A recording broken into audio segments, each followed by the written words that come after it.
Assalamualaikum warahmatullahi wabarakatuh. Hari ini saya akan menjelaskan tentang tajwid, dari hukum mengenal bacaan al sampai hukum ro. Oke, langsung saja. Yang pertama, mengenal bacaan al. Al terbagi menjadi dua macam, yaitu al-qamariyah dan al-syamsiyah. Al-qamariyah alif lamnya dibaca jelas, dan asyamsiyah alif lamnya tidak dibaca. Maksudnya tidak dibaca tuh tidak dianggap. Seperti wasyamsi waduhaha. Di situ ada alif lam tapi tidak dibaca alif lamnya, langsung ke sya. Lalu kita ke makharijul huruf. Makharijul huruf ada 5. Yang pertama al-jauf, yang kedua al-halq, yang ketiga al-lisan, yang keempat asyafatan, yang kelima al-khayshum. Yang pertama al-jauf. Al-jauf adalah huruf yang keluar dari rongga mulut dan hidung. Huruf-hurufnya adalah alif didahului fathah, waw sukun didahului dhammah, ya sukun didahului kasrah. Lalu kita masuk ke al-halq. Bentar, saya besarin dikit. Al-halq, huruf tenggorokan, huruf-huruf yang keluar dari tenggorokan. Al-halq terbagi menjadi 3, bagian bawah, bagian tengah, dan bagian atas. Bagian bawah terdapat 2 huruf, yaitu hamzah dan ha. Bagian tengah ada ain, ada ha, dan bagian atas ada wain, ada ha. Kita masuk ke lisan. Lisan adalah huruf lidah, huruf-huruf yang keluar dari lidah. Hurufnya adalah ada ko, tempat keluarnya dari pangkal lidah dan langit-langit mulut bagian belakang. Ada kaf, tempat keluarnya dari pangkal lidah bagian tengah dan langit-langit huruf bagian tengah. Ada huruf jim, shin, dan ya, tempat keluarnya dari tengah-tengah lidah. Ada huruf dol, keluarnya dari tepi lidah. Tempat keluar huruf dari pangkal tepi lidah. Ada huruf lam, tempat keluarnya dari ujung tepi lidah. Ada huruf nun, tempat keluarnya dari ujung lidah. Ada huruf ro, tempat keluarnya dari ujung lidah. Ada huruf dol, ta, do, tempat keluarnya dari ujung lidah dan sedikit dijepit antar 2 gigi seri atas dan bawah. Ada huruf sod, shin, ada huruf sod, sin, dan za, tempat keluarnya dari ujung lidah. Ada huruf do, sa, dan za, ada zal, tempat keluarnya berasal dari ujung lidah dan bertepatan dengan gigi seri atas. Kita masuk asyafatan. Asyafatan adalah huruf-huruf yang keluar dari kedua bibir. Huruf-hurufnya yaitu fa, ba, mim, waw. Semuanya dari kedua bibir. Fa, ba, mim, waw.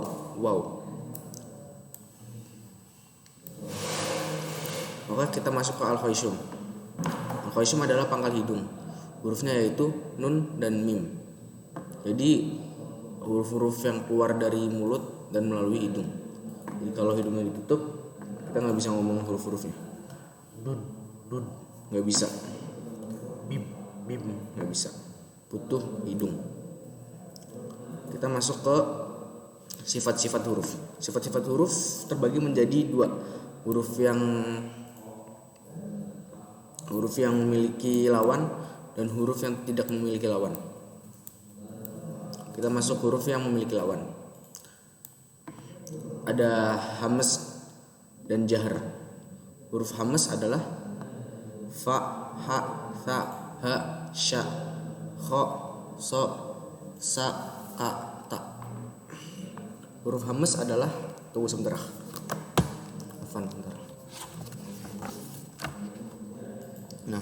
Huruf hamz adalah samarnya suara pada pendengaran disebabkan terbukanya 2 pita suara dan tidak adanya getaran pada kedua serta banyaknya udara mengalir ketika mengucapkan hurufnya.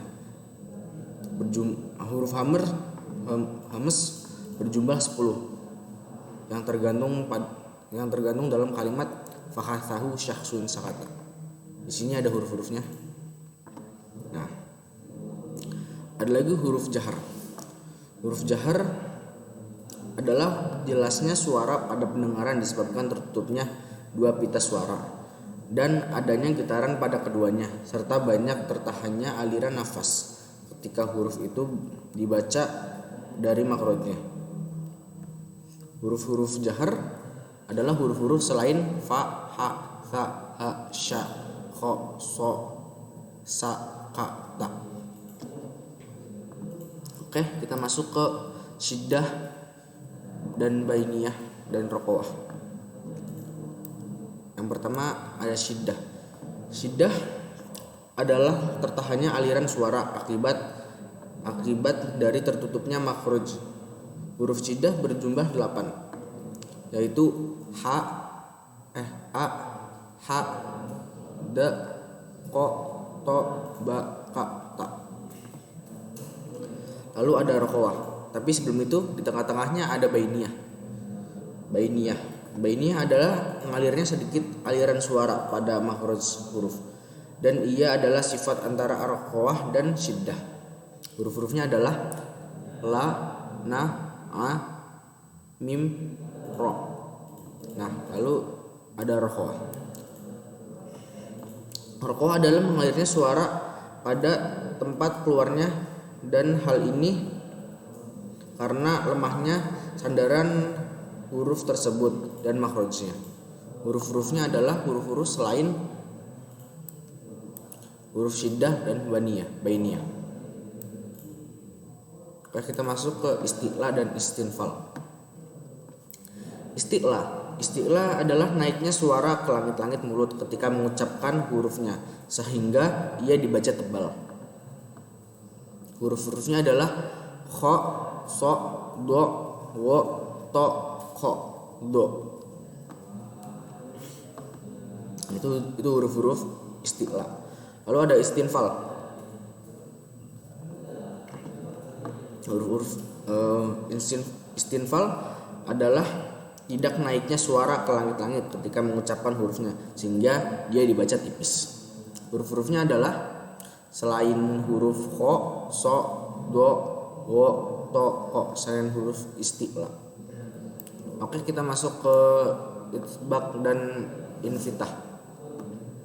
Itbaq adalah terkumpulnya suara di antara lidah dan langit-langit ketika mengucapkan hurufnya. Huruf-hurufnya adalah so, do, to, do. Itu huruf-hurufnya yang ada gini ya. Oke. Kita masuk ke infitah.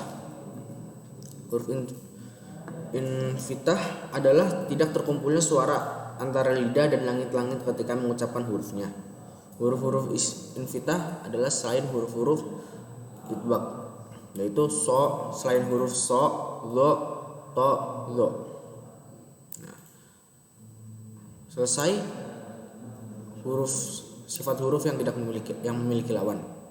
Nah, kita masuk ke yang tidak memiliki lawan. Yang pertama ada qalqalah. Qalqalah adalah sifat huruf yang memantul. Sifat huruf ini adalah membuat pantulan di akhir mengucapkan huruf-huruf qalqalah yang sukun atau mati. Hurufnya adalah baju di toko, yaitu ko, to, ba, ja, da. Orang Indonesia menyingkatnya menjadi baju di toko supaya gampang dihafal.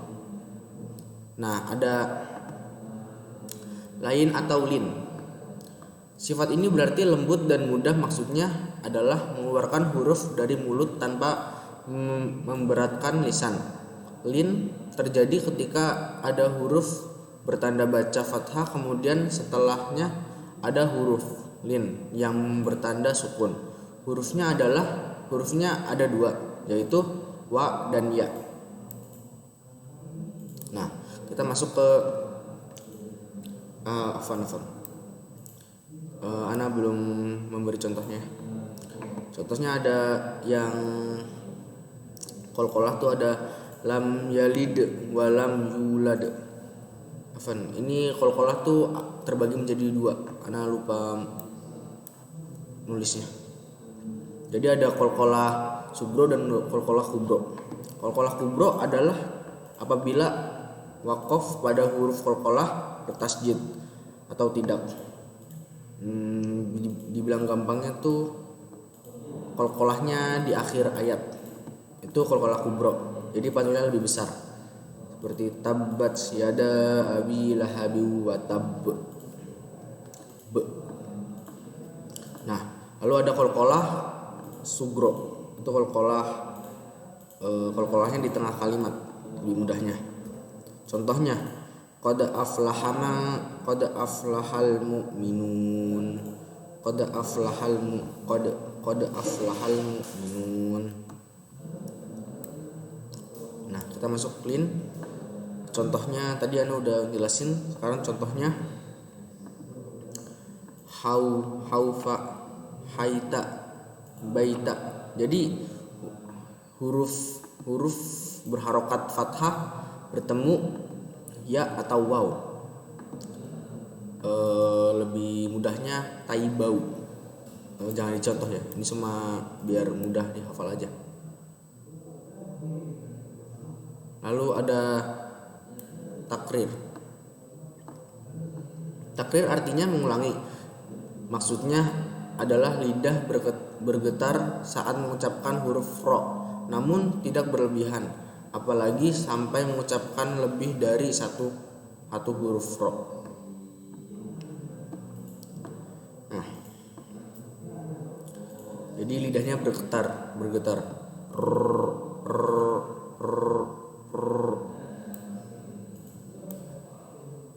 Ada tafasyi. Sekarang kita masuk ke tafasyi. Tafasyi artinya menyebar. Maksudnya adalah penyebaran suara saat mengucapkan huruf shin dari makhraj hingga berbenturan dengan sisi bagian dalam gigi atas dan bawah. Syak. Jadi udaranya menyebar di mulut. Nah, kita masuk ke istihalah. Istihalah artinya memanjangkan. Maksudnya adalah menyembunyikan huruf tertentu dengan memanjangkan suara dari permulaan tepi lidah hingga menghabiskan lidah sampai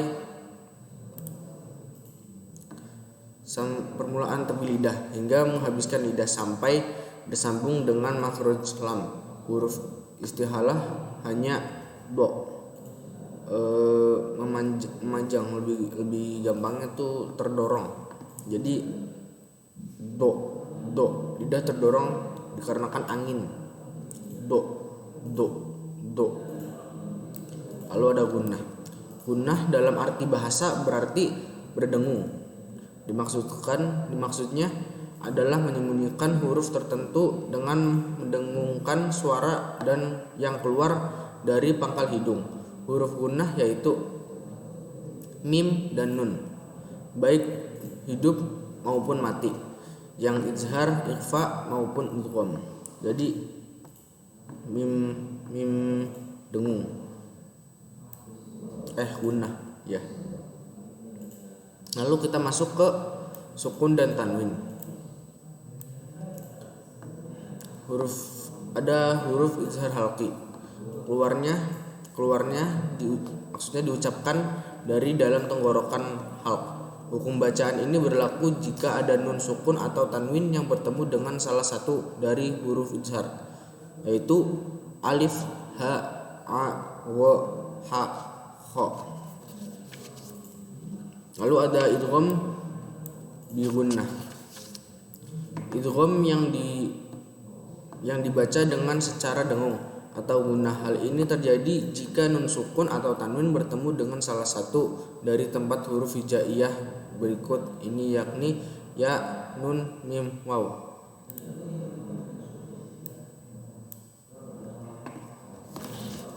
Afwan bentar.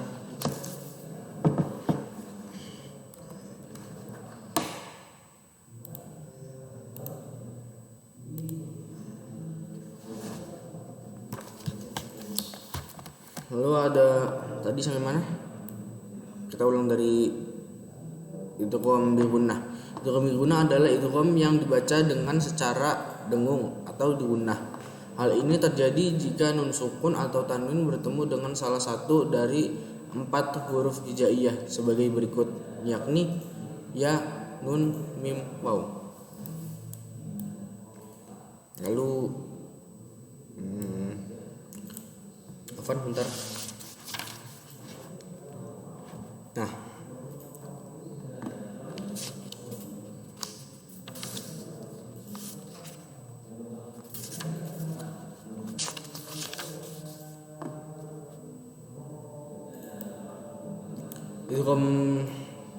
idgham bi gunnah contohnya ayyadriba. Jadi ada bacanya tuh ada a, nun, ya, do, riba. Jadi nunnya tuh digunakan ya gitu. Jadi ke dalam huruf berikut seperti ayyadriba, mayyamal. Jadi nunnya tuh seperti tidak dibaca gitu. Lalu kita masuk ke idgham bila gunnah. Idgham bila gunnah atau bi ghairi gunnah adalah idgham yang dibaca tanpa dengung. Hal ini terjadi jika nun sukun atau tanwin bertemu dengan 2 huruf hijaiyah berikut ini, ro dan la. Contohnya musaddiqul lima,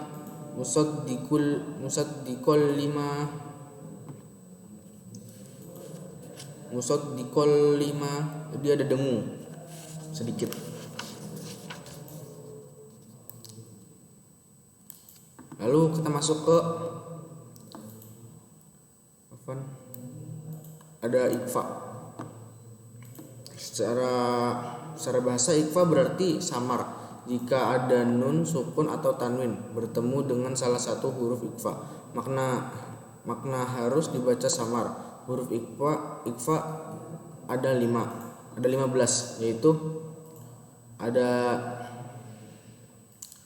ta, sa, da, za, ro, sa, sya, so, do, to, zo, fa, ka, ko. Contoh ikhfa, ini ikhfa hakiki ya, afan. Ini ikhfa hakiki. Contohnya sofan,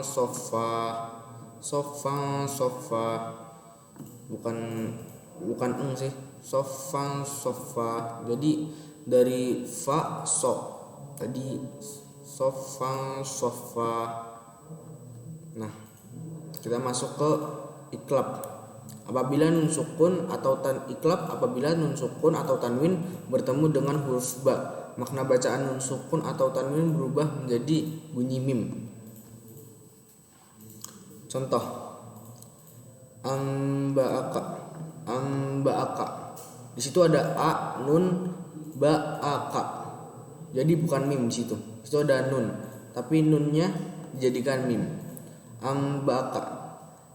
Lalu ada yambu'ah. Di situ ada nun tapi dibacanya mim. Kita masuk ke hukum sukun. Hukum sukun ada ikhfa syafawi.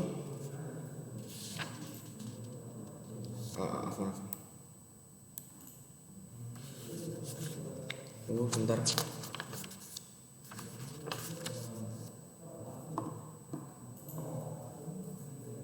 Sini apa misalnya.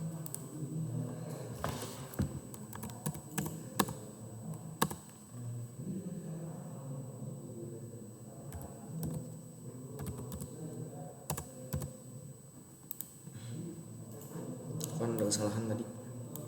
Nah, itu masuk ikhfa syafawi. Ikhfa syafawi jika ada mim sukun yang bertemu dengan ba, cara membacanya dengung, yaitu mim sukun dibaca bergandengan dengan huruf ba. Contoh malahum bihi, malahum bihi. Nah, sekarang kita masuk izhar syafawi. Apabila mim sukun bertemu dengan huruf mim, cara membaca hukum bacaan ini adalah dengan memasukkan mim sukun ke dalam mim dan disertai dengan suara dengung. Contohnya malahum qalubu, malahum qalubu, malahum qalubu, dengung. Lalu ada idgham mimi. Idgham mimi jika kita menemukan mim mati bertemu dengan salah satu huruf hijaiyah selain huruf mim dan ba, maka cara membacanya dengan jelas di bibir dan mulut tertutup. Contoh annahum muhtadun, annahum muhtadun. Jadi pas di nah di situ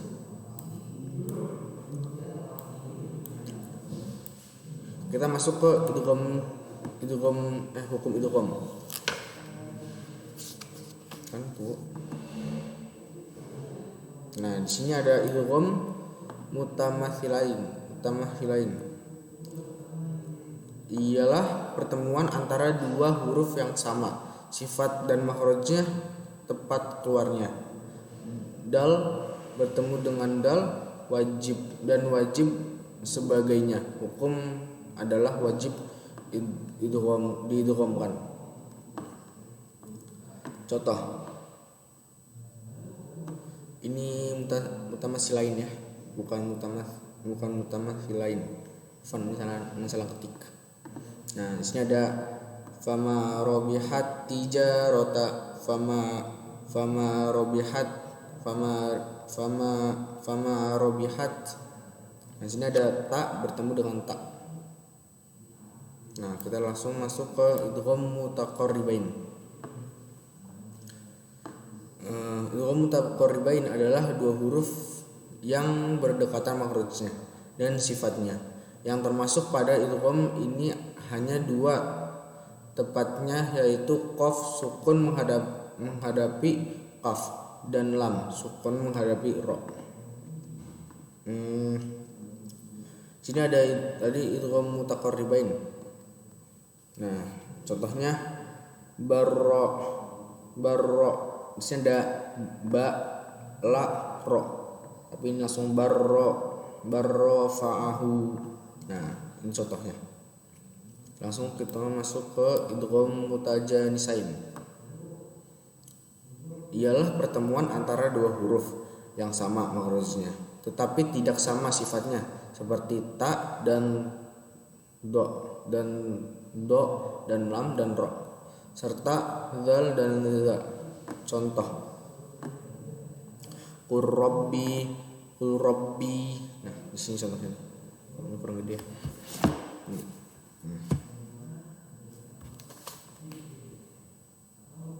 Biar antum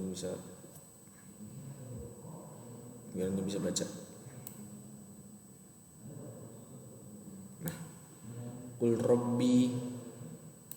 Nah, kita masuk ke idgham kamil dan idgham naqis.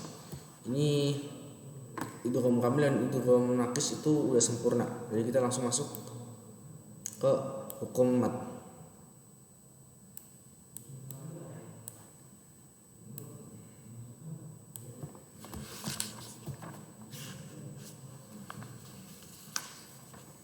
Nah, sini ada mat iwad.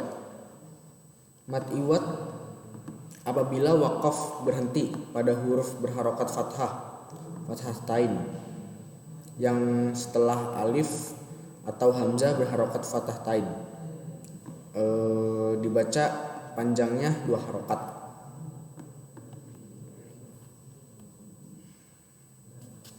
Di sini ada mat asli ya. Mat asli itu mat iwad, mat silah kubro dan mat tabi'i itu termasuk mat asli. Dia jelasin mat asli dulu. Mat asli adalah apabila fathah bertemu dengan alif, kasroh bertemu dengan ya sukun, waw bertemu dengan waw sukun. dibaca 2 harokat. Contoh,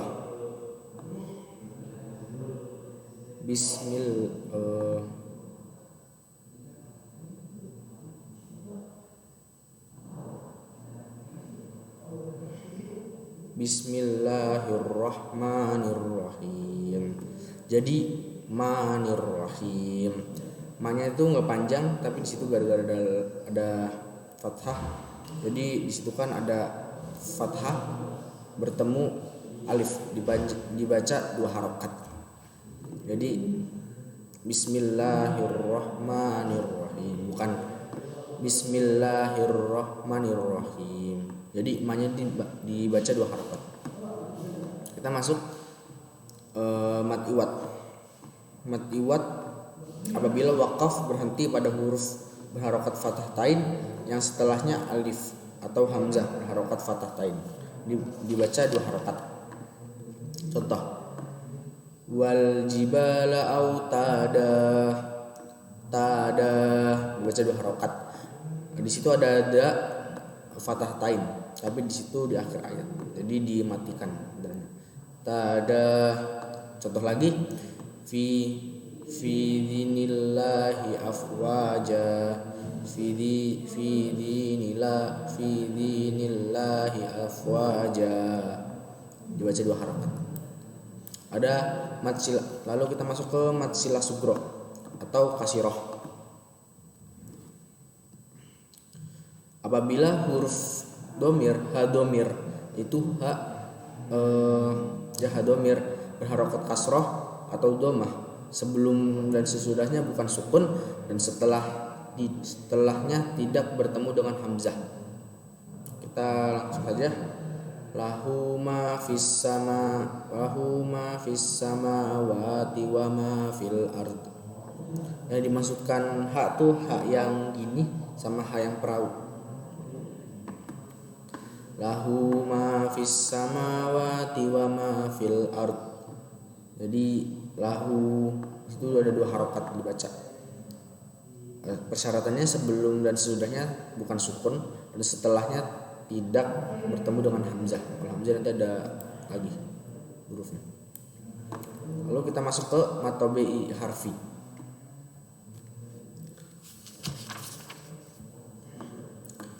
Mad tabi'i harfi adalah setiap alif yang ada pada huruf ha, ya, to, ha, ro. Mad ini berada pada huruf muqatta'ah pada awal bagian surat dalam Al-Qur'an. Dibaca 2 harokat. Maksudnya dipanjangkan 2 harokat. Ha, ya, to, ha. Pada itu dibaca halusan ha sama mim. Hamim. Jadi pas ha dibaca 2 harokat, pas mim itu dibaca 5 harokat. Lalu ada ya, kaf, ha, ya, ain, sod. Nah, lalu kita masuk ke hukum mad.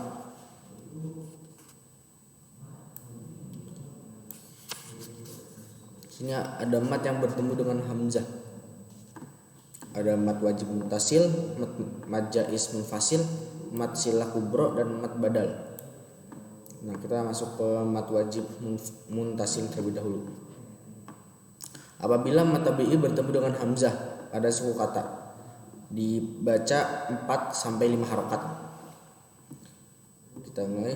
Idza jaa nasrullahi wal fath. Idza jaa.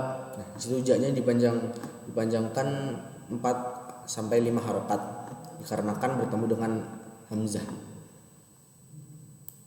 Kita masuk ke mad jaiz munfasil.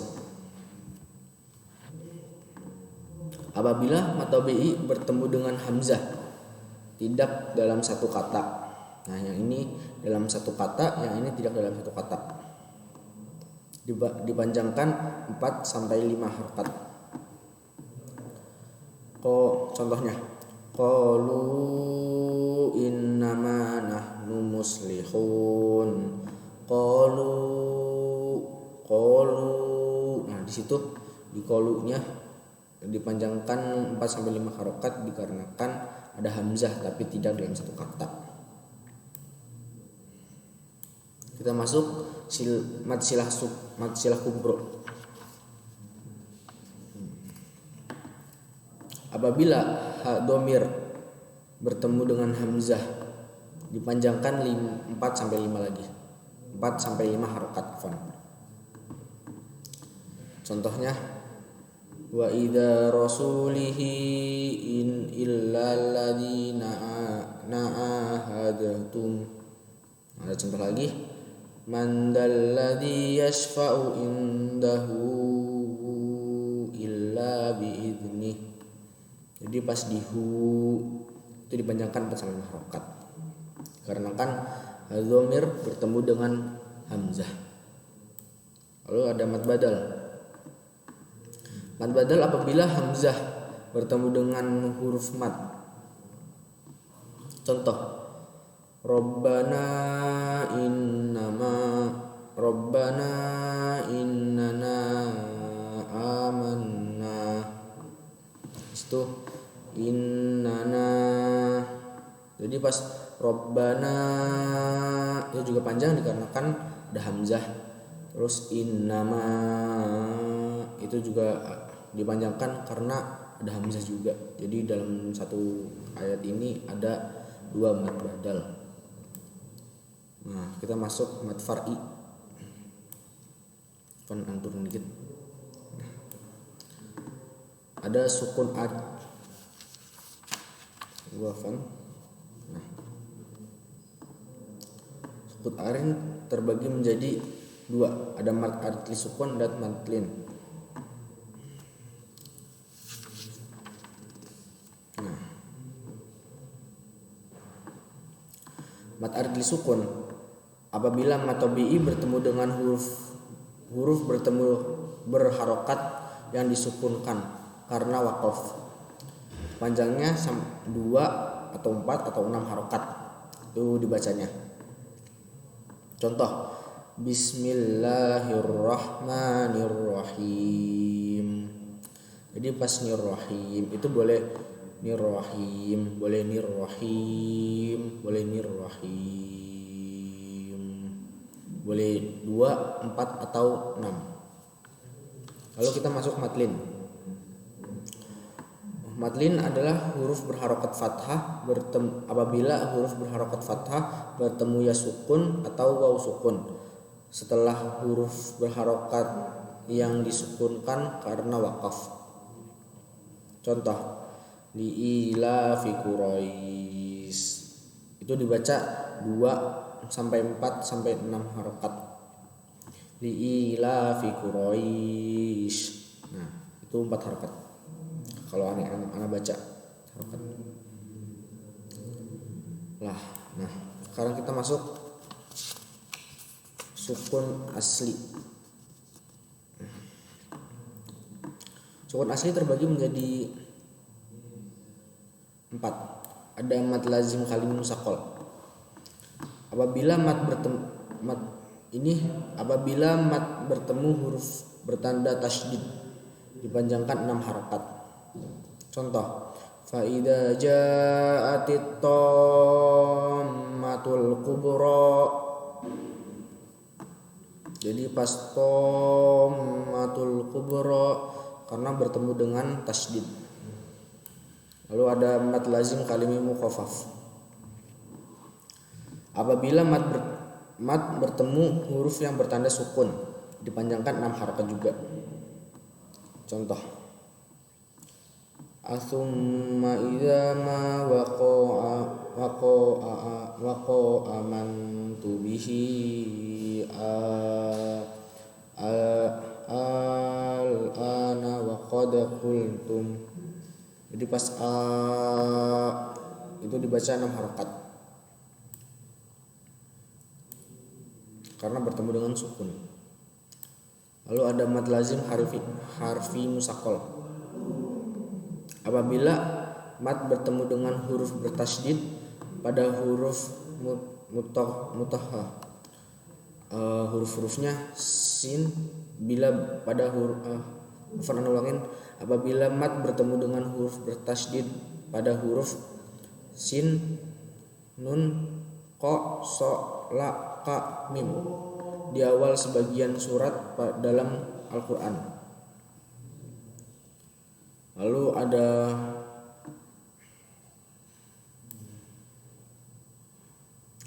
mad lazim harfi mukhaffaf, jangan sampai tertukar musaqqal dan mukhaffaf. Apabila mad bertemu dengan huruf bertanda sukun pada huruf mutahhah sin, nun, qa, so, la, ka, mim di awal sebagian surat dalam kalimat.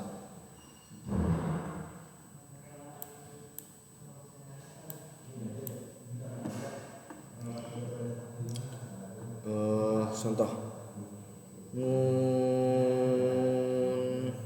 nah itu contohnya.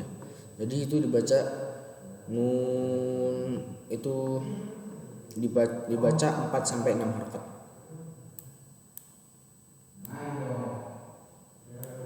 Lalu yang terakhir ada hukum ra, itu hukum yang terakhir. Ada tafkhim, dibaca tebal.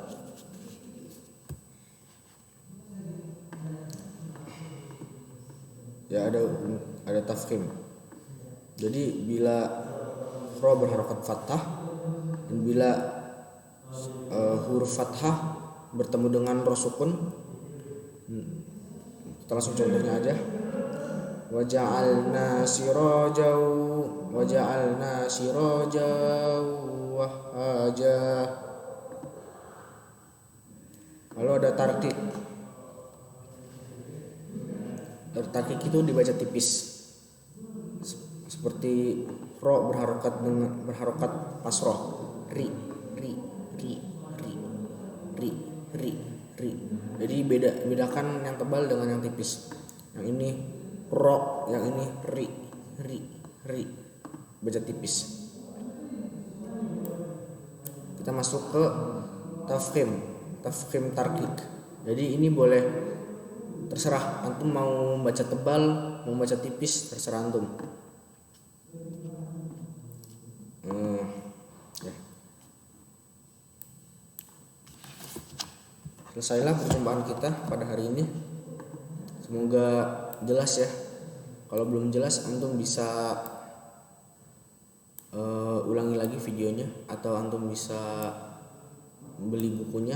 Ana dapat pembelajarannya dari Abu Sya'lah. Ini buku tajwid Asy-Syafi'i, ilmu tajwid praktis.